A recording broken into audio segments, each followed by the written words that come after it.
반갑습니다. 수학작가 김정현입니다.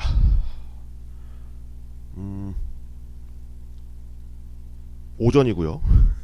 네, 지금 뭐 제가 항상 어둡게 지금 있어가지고 불도 그렇고 창문은 또 반대편에 있고 그렇긴 한데 지금 현재 오전 8시 42분을 지나고 있습니다. 어, 이렇게 인사하는 게 맞을까요? 안녕히 주무셨습니까? 사실 이제 어제도 영상을 올렸고 오늘도 이제 영상을 올리는 타이밍이라 이렇게 촬영을 하게 됐습니다. 오늘 할 내용은 지난번에 제가 영상을 어떤 걸 올렸는지 좀 기억이 갑자기 안 나는데 한번 좀 확인 좀 하겠습니다. 아마도 수교재 수학 교과교재 연구 및 지도법을 했던 것 같네요. 그래서 듀이의 구성적 활동과 피아제가 얘기했던 이제 발생적 인식론에 관련한 이야기를 했었죠. 이번에 얘기할 내용은 어쩌면 제 전공 분야 중 하나입니다. 연구 분야. 전공 분야라고 하면 지금까지 계속 전공 분야였죠. 예. 그래서 오늘은 여러분이 중학교 1학년 때 들어가면서 소인수 분해 그 다음에 나오는 내용입니다. 바로 정수와 유리수인데요. 거기에 나오는 용어 하나를 선택하겠습니다. 이거는 교재에도 나와 있는 내용이라서 사실 그렇게 심도 있지는 않지만 그래도 심도 있기라고 한다면 제가 네이버 TV나 유튜브에 올리면서 깨달았던 것들 그리고 연구에서 여러 가지 사항들을 좀 정리해보는 시간을 갖겠습니다. 그리고 이번이 제가 수업 조교 2주차가 끝나는 날인데 기분이 이상합니다. 왜 이상한지는 저도 모르겠어요. 저도 수업 조교를 하다 보니까 이게 막상 어렵더라고요. 특히나 저번 학기 수업 조교와 지금 현재 수업 조교의 상태가 저는 너무 다르고요. 처음 해봤던 수업 조교인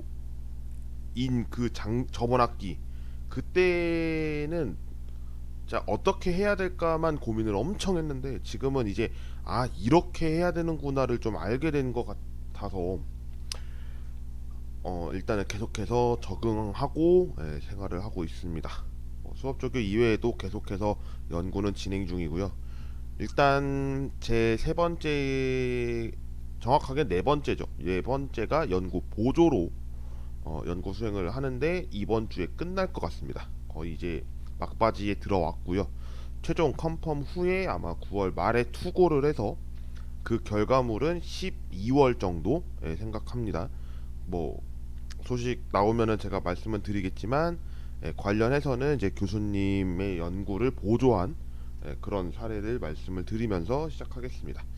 음, 갑자기 TMI가 등장했냐고요? 네, TMI 맞습니다. 항상 이제 연구를 하다 보니까 얘기할 게 정말 많아지더라고요. 그래서 오늘도 이 연구에 대해서 좀 흐름이나 이런 거를 좀 말씀을 드렸고 이제 본격적으로 시작을 하겠습니다.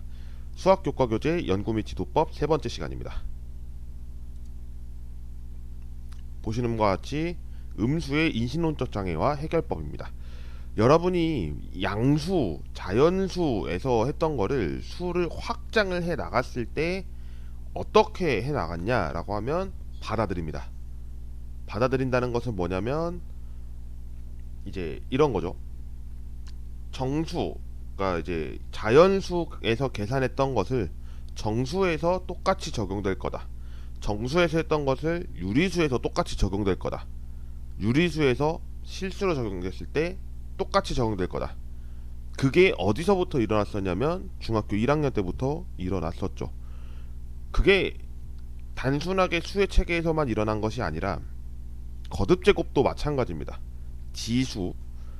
그래서 우리가 고등학교 2학년 때 2015 개정교육과정 기준으로 수학 1에서 지수함수가 나오죠. 그때 다루는 게 지수 부분에서 수를 확장시킵니다. 그러니까 실수 범위까지 확장을 시켜서 이제 그래프라는 걸 만들어내죠. y는 a의 x 제곱이라고 해서 x 제곱이라고 할게요. 그렇게 나타났을 때 a의 x 제곱이라는 것을 가지고 x의 범위는 실수죠. 근데 a의 범위를 나타냅니다. 뭐 a의 범위는 당연하겠죠. a가 1이 아니고 a가 왜 일이 아니냐면 상수는 뺀다는 전제하에 이제 들어가죠. 그리고 0도 아니어야 되고, 왜냐면 0의 x제곱 이런 것을 정의하진 않기 때문에. 그리고 또 하나가 이제 그 범위가 있죠. 0보다 크고 1보다 작았을 때랑 1보다 컸을 때, 물론 a가 0보다 큰 범위 안에서는 그렇게 이제 범위를 잡죠. x는 당연하게도 이제 실수 범위, 그러면서 이제 치역의 범위, y는 0보다 큰 부분이죠. 뭐 그렇게 이제 얘기를 하는데, 거기서 중요한 것이 바로 x의 범위, 즉 정의역의 범위입니다. 우리가 항상 생각하는 것은 그 정의역에 대해서 왜 실수로 했었을까? 맨 처음에 뭐부터 해야 되냐면 자연수부터 다뤘어야 되는 거죠. 근데 자연수에서 정수로 넘어갔을 때 개념이 확실하게 어려워집니다. 생각해 보십시오. 2의 세제곱입니다. 그럼 여러분은 단순하게 2 곱하기 2 곱하기 2에서 8이라는 걸 얻을 겁니다. 근데 2의 마이너스 3제곱, 마이너스 세제곱 이렇게 나오면 일단 마이너스 3의 개념이 지수에 들어갔을 때 어떤 의미가 되느냐? 어렵죠. 어렵죠. 그래서 마이너스 3의 그 의미 자체를 하려면 역수가 된다는 것도 알아야 될 거고, 그러니까 우리가 8분의 1이라는 거는 우리는 관념적으로 알고 있어요. 하지만 처음 접하는 학생들한테 이 개념은 어떻게 설명할 건가? 음수에 대한 이야기가 정말 다양하기 때문입니다. 예. 물론 지금 이 내용은 대수적인 부분이 아니라 수화연산에서 다루는 음수기 때문에 우리가 흔히 알고 있는 수의 체계에서 음수를 얘기하는 거고, 그 중에 간단하게 얘기를 해보면 음의 정수 쪽이죠. 그렇게 해서 학생들한테 어떻게 설명할 것인가, 그것을 그냥 관념적인 부분, 기호로서의 적응이 아니라 이제는 사물, 그다음에 교구, 공학 도구 이런 것을 활용해서 학생들한테 설명을 했을 때 직관적으로 와닿을 수가 있기 때문에 그런 부분에서 이 부분이 필요하다라는 것을 말씀드립니다. 설명이 좀 길었죠? 바로 들어가겠습니다. 뭐 사실 정리됐던 내용입니다. 수의 체계는 양의 정수부터 해서 복소수까지 쭉 이어집니다. 그것을 중학교 1학년 때부터 고등학교 1학년 때까지 여러분은 배우시게 될 거고, 그때 나타나지 않은 부분이 사실은 몇 개 있죠. 하지만 대학교 때 다시 배우죠. 대학 수학에서 실해석학개론이라는 책을 통해서 여러분이 이제 유리수, 무리수에 대해서 조밀성이라는 성질을 알게 할 거고, 실수에서 연속성이라는 것을 알게 될 거고, 허수와 함께 복소수를 표현함으로써 2차원에서 2차원으로 가는 그런 함수까지 나타난다. 이 얘기를 했을 겁니다. 이걸 만약에 고등학생이 듣는다면 당연히 모르실 거예요. 함수 얘기까지 했으니까. 이건 대학 수학에서 배우는 내용이니까 말씀을 드리는 겁니다. 그래서 이제 이 복소수라는 개념에서 이제 등장하는 부분 중에 가장 큰 건 허수 부분이고, 실수에서 얘기하는 것 중에 가장 큰 부분은 무리수 부분이고, 유리수 같은 경우에는 정수가 아닌 유리수는 이제 분수로 표현하니까 분수가 아닌 부분으로 집중을 해보면 정수는 음의 정수 쪽이 가장 어려운 설명 부분이죠. 자연수는 우리가 카운터블이라고 하죠. 언카운터블, 카운터블. 그래서 이제 집합에서도 카운터블 셋, 언카운터블 셋 이런 얘기를 하죠. 불가산 집합, 가산 집합. 이 얘기를 합니다. 항상 구별하는 것 중에 하나죠. 근데 생각해보면 음의 정수를 생각할 때 없는 거라고 생각해야 될까요? 그거는 조금 어렵지 않을까요? 제가 봤을 때는 이렇습니다. 1, 2, 3, 4 이렇게는 아는데 이게 1 하고 없어지죠? 그 다음에 다음 거 이렇게 되나요? 사실 이 1은 투명한 1이죠. 왜냐면 이것도 어떻게 알게 된 거냐면 뒤에 부분에 나오겠습니다만 그 원리 때문입니다. 그래서 우리는 이럴 것이다 하고 넘어가요. 하지만 학생들은 이럴 것이다가 안 돼요. 왜냐면 개념에서 피아제가 설명했던 것처럼 조작기라는 게 있고, 그 조작기에서 구체적 조작기, 그 다음에 중학교 1학년이 됐을 때 형식적 조작기로 가기 때문에 그 형식적 조작기에 맞춰서 설명할 수 있는 부분이 어쩌면 이 음의 정수부터지 않을까 생각하는데요.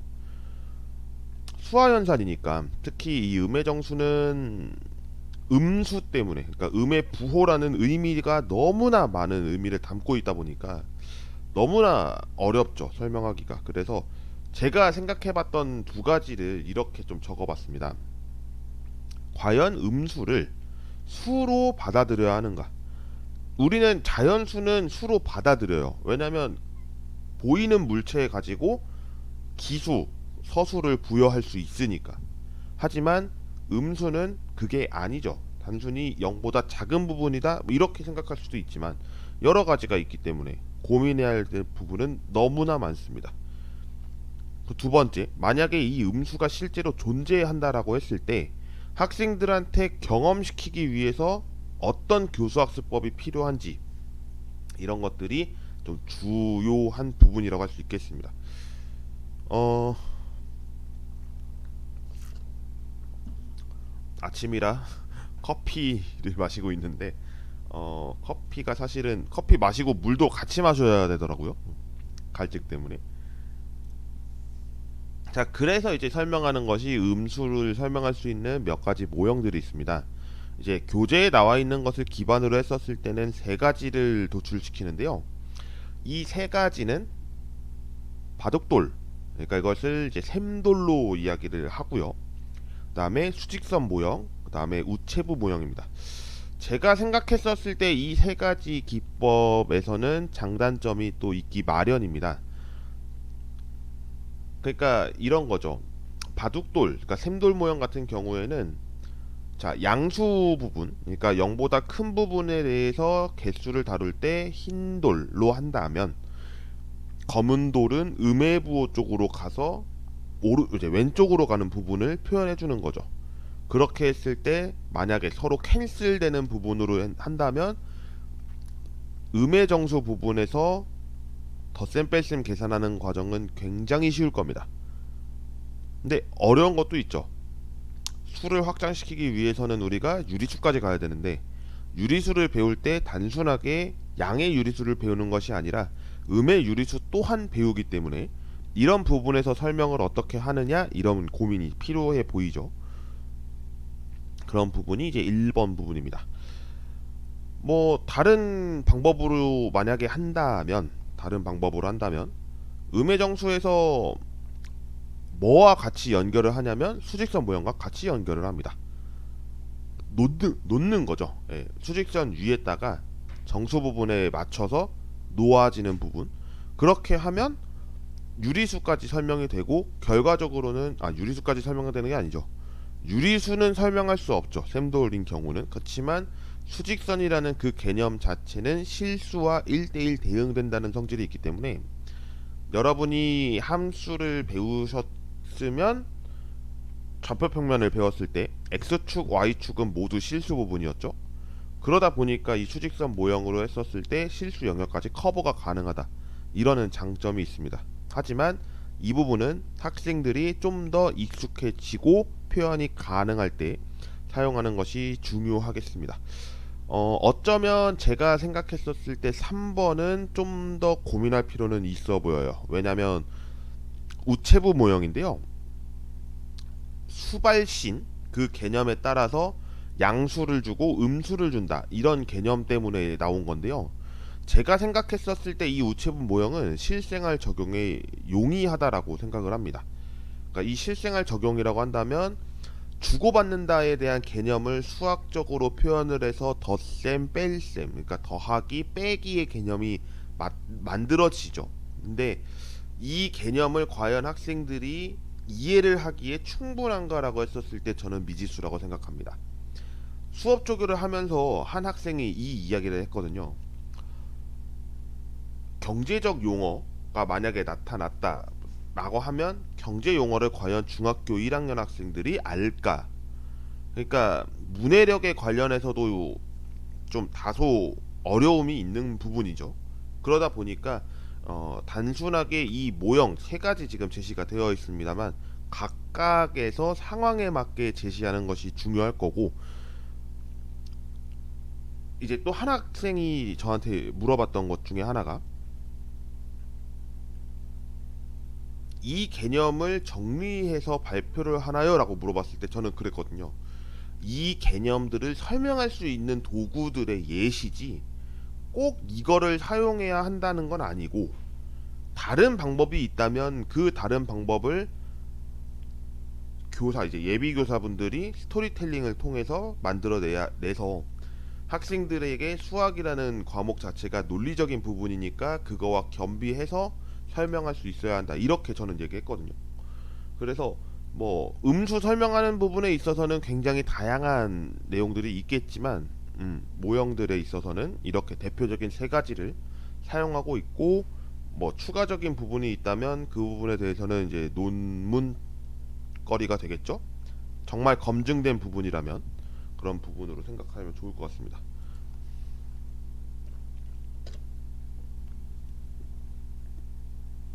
마지막입니다. 귀납적 외삼법입니다. 우리가 이제 수학적 귀납법이라고 설명하는 게, 제가 이게 영어가 맞는지 모르겠는데 매스메티컬 인덕션이었죠. 예, 아마 그럴 겁니다. 만약에 용어가 다르다면 제가 밑에다가 표기를 다시 할게요. 어, 그때 이 귀납적 외삼법의 정의가 뭐냐면, 수를 확장을 시켰을 때 귀납적인 확장을 통해서 정수 연산을 지도하는 부분입니다. 자연수에서 정수로 확장이 됐을 때 더하기 빼기 곱하기 나누기를 했던 그 과정을 정수 부분에서도 더하기 빼기 곱하기 나누기로 하는데 결과물은 달라지겠죠. 그것을 이제 책에서도 나와 있는 부분이기는 한데 그렇게 정의를 하고 있긴 합니다. 무슨 말이냐면, 일단 첫 번째 질문을 먼저 보겠습니다. 5 더하기 3이라는 게 있습니다. 이거는 여러분들 초등학교 때도 이제 개수를 세가면서 5개 있고 3개가 있으니까 이를 더해보세요 해서 8개가 등장하죠. 그리고 이것을 가역을 합니다. 그러니까 교환 법칙을 했을 때 3과 5를 더하면 8이 된다는 것도 당연한 사실이죠. 근데 빼는 거, 5 빼기 3은 가능한데 3 빼기 5는 초등학교 교육 과정에서는 안 되죠. 근데 중학교에서는 어쨌든 답을 내야 합니다. 왜냐하면 수의 체계 때문에. 수의 체계에서 정수를 배웠다면 이 부분은 당연히 등장하니까. 하지만 이를 어떻게 학생들한테 도입할래? 그러면 아까 이전에 보셨던 샘돌 그 활용을 하는 거죠. 샘돌이 정수 부분에서는 좀 더 중요하게 적용될 수도 있습니다. 그래서 3과 5니까 이런 얘기를 하는 거죠. 3 빼기 2는 얼마야? 그러면 3 빼기 1은 얼마야? 3 빼기 3은 0이라는 걸 알았으니까 3 빼기 4는 얼마일까? 그럼 3 빼기 5는 마이너스 2가 되겠다, 이렇게 얘기를 하거든요. 그러면서 이제 변화를 주는 거죠. 그러니까 변화를 준다는 것은 단순하게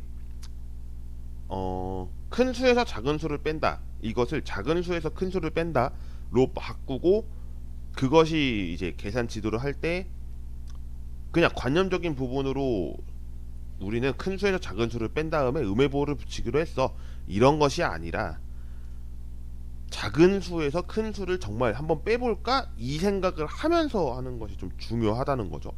그렇게 했을 때 적용이 지금과 같이 귀납적 외삼법을 통해서 같은 수로 만들고, 만약에 우리는 알고 있는 지식이 작은 수라면 그보다 더 작은 수, 이것으로 계산을 해놓고 만들어 놓는 거죠. 그래서 하나씩 줄여 나간다. 그 줄여 나간다는 것은 어떤 부분에서 빠지는지, 그러니까 5 부분을 더 늘리는 거죠. 더 늘려서 작은 수, 큰 수의 그 관계를 만들어 놓고서 이제 하게 되는 경우가 이 귀납적 외삼법의 한 가지입니다. 두 번째 질문도 함께 보겠습니다. 우리가 이제 양수 곱하기 양수는 당연히 양수로 알고 있습니다. 자연수 곱하기 자연수가 자연수가 되듯이 양수 곱하기 양수는 양수가 되는 것을 알고 있습니다. 하지만 이 생각도 할 수 있죠. 양수 곱하기 음수는 왜 음수고, 음수 곱하기 양수는 왜 음수이며, 음수 곱하기 음수는 왜 양수인가? 제가 그래서 보라색으로 적어놓은 색깔이 이 부분입니다. 왜 음수 곱하기 음수는 양수가 될까? 그렇다고 해서 국어에서는 이중부정이라는 게 있으니까 이중부정은 강한 긍정을 나타낸다라고 해서 긍정은 더하기, 부정은 음수 이렇게 표현한 다음에 얘기를 하면 학생들 굉장히 혼란에 올 겁니다. 무슨 말이냐? 음수와 양수가 먼저 등장하는 게 맞죠, 일단. 왜냐면 양수를 음수로 바꾸고 양수를 음수로 바꿔서 밑에 걸로 바로 설명할 수는 없을 거고요. 그것을 이제 어떻게 적용을 하느냐라고 했었을 땐 다양한 방법이 있겠지만 저는 개인적으로 수직선 모형을 추천드리고자 합니다.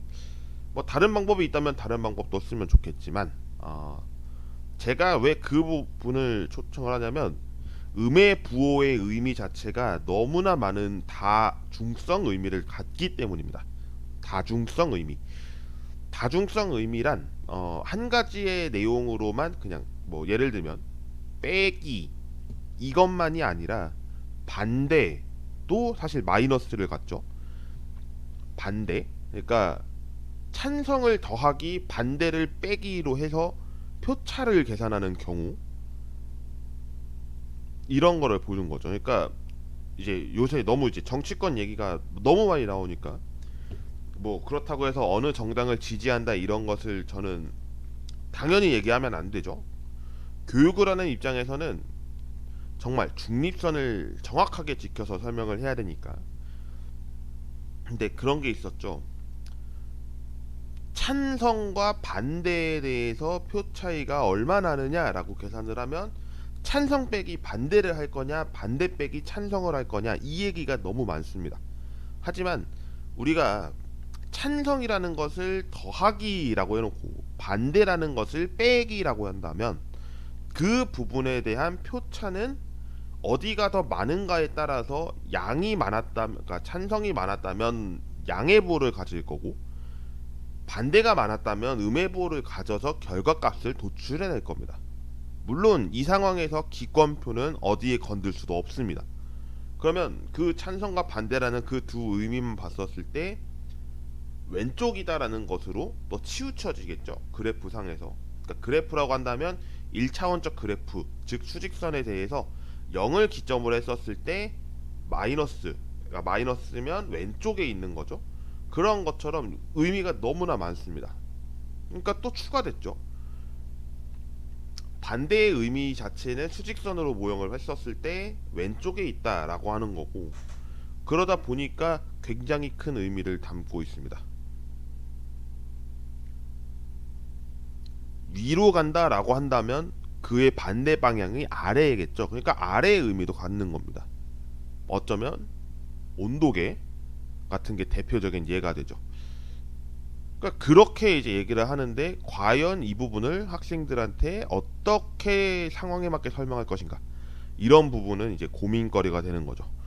그래서 굉장히 중요합니다. 이 음의 부호를 설명함에 있어서 너무나 많은 그런 부분을 담고 있기 때문에 이 기납적 외산법이라는 부분 역시 개념적으로 중요하겠습니다. 이 개념이 실질적으로 수업 조교 때 사용하지는 않았지만 다른 용어로서 이제 그때 사용을 했고 제가 정리한 부분으로서는 이렇게 귀납적 외산법이라는 내용으로 설명을 드렸습니다. 오늘은 조금 길어졌죠. 제가 서러운 얘기했던 TMI도 그랬고 중간중간 또 내용과는 연관이 되지 않는 부분을 설명하다 보니까 조금 길어졌는데요. 그냥 대화처럼 하고 싶습니다. 물론 지금 제가 녹화를 하고 이렇게 하고 있지만 여러분이 혹시나 제 영상을 계속해서 시청을 하고 계신다면 그 시청과 관련해서 제가 여러분과 소통을 하고 싶은 마음이 크고 또 이렇게 영상을 남김으로써 저도 피드백을 받고 그렇게 좀 하고 싶어서 계속해서 이렇게 영상을 찍고 있습니다. 자, 오늘 영상은 여기까지 마무리를 하고 이 영상은 바로 올릴 예정이니까요. 많은 시청 부탁드립니다. 그러면 오늘 영상 마무리하고 다음 주에 뵙도록 하겠습니다. 고맙습니다.